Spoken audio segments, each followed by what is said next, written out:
काल में चित्रभानु नामक एक शिकारी था। जानवरों की हत्या करके वह अपने परिवार को पालता था। वह एक साहूकार का कर्जदार था, लेकिन उसका ऋण समय पर न चुका सका। क्रोधित साहूकार ने शिकारी को शिवमठ में बंदी बना लिया। संयोग से उस दिन शिवरात्रि थी। शिकारी ध्यानमग्न होकर शिव संबंधी धार्मिक बातें सुनता रहा। चतुर्दशी को उसने शिवरात्रि व्रत की कथा भी सुनी। शाम होते ही साहूकार ने उसे अपने पास बुलाया और ऋण चुकाने के विषय में बात की। शिकारी अगले दिन सारा ऋण लौटा देने का वचन देकर बंधन से छूट गया। अपनी दिनचर्या की भांति वह जंगल में शिकार के लिए निकला, लेकिन दिन भर बंदी गृह में रहने के कारण भूख प्यास से व्याकुल था। शिकार खोजता हुआ वह बहुत दूर निकल गया। जब अंधकार हो गया तो उसने विचार किया कि रात जंगल में ही बितानी पड़ेगी। वह एक तालाब के किनारे एक बेल के पेड़ पर चढ़कर रात बीतने का इंतजार करने लगा। बिल्व वृक्ष के नीचे शिवलिंग था जो बिल्व पत्रों से ढका हुआ था। शिकारी को उसका पता न चला। पड़ाव बनाते समय उसने जो टहनियां तोड़ी वे संयोग से शिवलिंग पर गिरती चली गई। इस प्रकार दिन भर भूखे प्यासे शिकारी का व्रत भी हो गया और शिवलिंग पर बिल्वपत्र भी चढ़ गए। एक पहर रात्रि बीत जाने पर एक गर्भिणी हिरनी तालाब पर पानी पीने पहुंची। शिकारी ने धनुष पर तीर चढ़ाकर ज्यों ही प्रत्यंचा खींची, हिरनी बोली, मैं गर्भिणी हूँ, शीघ्र ही प्रसव करूंगी। तुम एक साथ दो जीवों की हत्या करोगे, जो ठीक नहीं है। मैं बच्चे को जन्म देकर शीघ्र ही तुम्हारे समक्ष प्रस्तुत हो जाऊंगी, तब मार लेना। शिकारी ने प्रत्यंचा ढीली कर दी और हिरनी जंगली झाड़ियों में लुप्त हो गई। प्रत्यंचा चढ़ाने तथा ढीली करने के वक्त कुछ बिल्व पत्र अनायास ही टूटकर शिवलिंग पर गिर गए। इस प्रकार उससे अनजाने में ही प्रथम प्रहर का पूजन भी संपन्न हो गया। कुछ ही देर बाद एक और हिरनी उधर से निकली। शिकारी की प्रसन्नता का ठिकाना न रहा।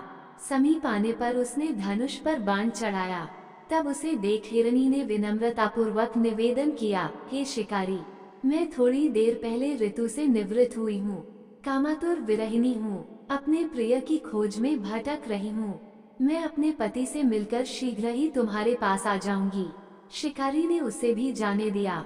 2 बार शिकार को खोकर उसका माथा ठनका। वह चिंता में पड़ गया। रात्रि का आखिरी पहर बीत रहा था। इस बार भी धनुष से लगकर कुछ बेलपत्र शिवलिंग पर जा गिरे तथा दूसरे प्रहर की पूजन भी संपन्न हो गई। तभी एक अन्य हिरनी अपने बच्चों के साथ उधर से निकली। शिकारी के लिए ये स्वर्णिम अवसर था।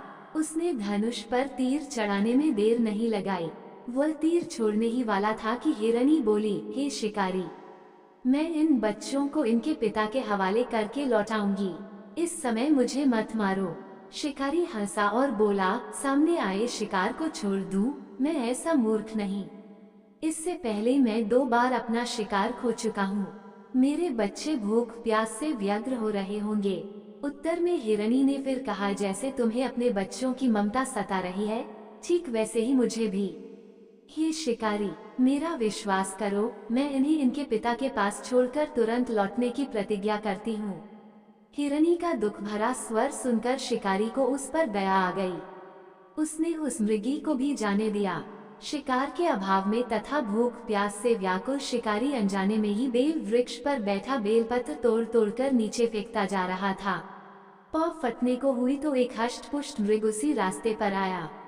शिकारी ने सोच लिया कि इसका शिकार वह अवश्य करेगा। शिकारी की तनी प्रत्यंचा देखकर मृग विनीत स्वर में बोला, हे शिकारी, यदि तुमने मुझसे पूर्व आने वाली 3 मृगियों तथा छोटे छोटे बच्चों को मार डाला है, तो मुझे भी मारने में विलंब न करो, ताकि मुझे उनके वियोग में एक क्षण भी दुख न सहना पड़े। मैं उन हिरनियों का पति हूँ। यदि तुमने उन्हें जीवन दान दिया है तो मुझे भी कुछ क्षण का जीवन देने की कृपा करो। मैं उनसे मिलकर तुम्हारे समक्ष उपस्थित हो जाऊंगा। मृग की बात सुनते ही शिकारी के सामने पूरी रात का घटना चक्र घूम गया। उसने सारी कथा मृग को सुना दी। तब मृग ने कहा, मेरी तीनों पत्नियां जिस प्रकार प्रतिज्ञाबद्ध होकर गई हैं, मेरी मृत्यु से अपने धर्म का पालन नहीं कर पाएंगी। अतः जैसे तुमने उन्हें विश्वास पात्र मानकर छोड़ा है, वैसे ही मुझे भी जाने दो। मैं उन सबके साथ तुम्हारे सामने शीघ्र ही उपस्थित होता हूँ। शिकारी ने उसे भी जाने दिया। इस प्रकार प्रातः हो आए। उपवास, रात्रि जागरण तथा शिवलिंग पर बेलपत्र चढ़ने से अनजाने में ही पर शिवरात्रि की पूजा पूर्ण हो गई। पर अनजाने में ही की हुई पूजन का परिणाम उसे तत्काल मिला। शिकारी का हिंसक हृदय निर्मल हो गया, उसमें भगवत शक्ति का वास हो गया। थोड़ी ही देर बाद वह मृग सपरिवार शिकारी के समक्ष उपस्थित हो गया ताकि वह उनका शिकार कर सके, किंतु जंगली पशुओं की ऐसी सत्यता, सात्विकता एवं सामूहिक प्रेम भावना देखकर शिकारी को बड़ी ग्लानि हुई। उसने मृग परिवार को जीवन दान दे दिया। अनजाने में शिवरात्रि के व्रत का पालन करने पर भी शिकारी को मोक्ष की प्राप्ति हुई। जब मृत्यु काल में यमदूत उसके जीव को ले जाने आए तो शिवगणों ने उन्हें वापस भेज दिया तथा शिकारी को शिवलोक ले गए। शिवजी की कृपा से ही अपने इस जन्म में राजा चित्रभानु अपने पिछले जन्म को याद रख पाए तथा महाशिवरात्रि के महत्व को जानकर उसका अगले जन्म में भी पालन कर पाए। शिव कथा का ये है संदेश। शिकारी की कथानुसार महादेव तो अनजाने में किए गए व्रत का भी फल दे देते हैं, पर वास्तव में महादेव शिकारी की दया भाव से प्रसन्न हुए। अपने परिवार के कष्ट का ध्यान होते हुए भी शिकारी ने मृग परिवार को जाने दिया। ये करुणा ही वस्तुतः उस शिकारी को उन पंडित एवं पुजारियों से उत्कृष्ट बना देती है जो कि सिर्फ रात्रि जागरण, उपवास एवं दूध, दही, बेलपत्र आदि द्वारा शिव को प्रसन्न कर लेना चाहते हैं।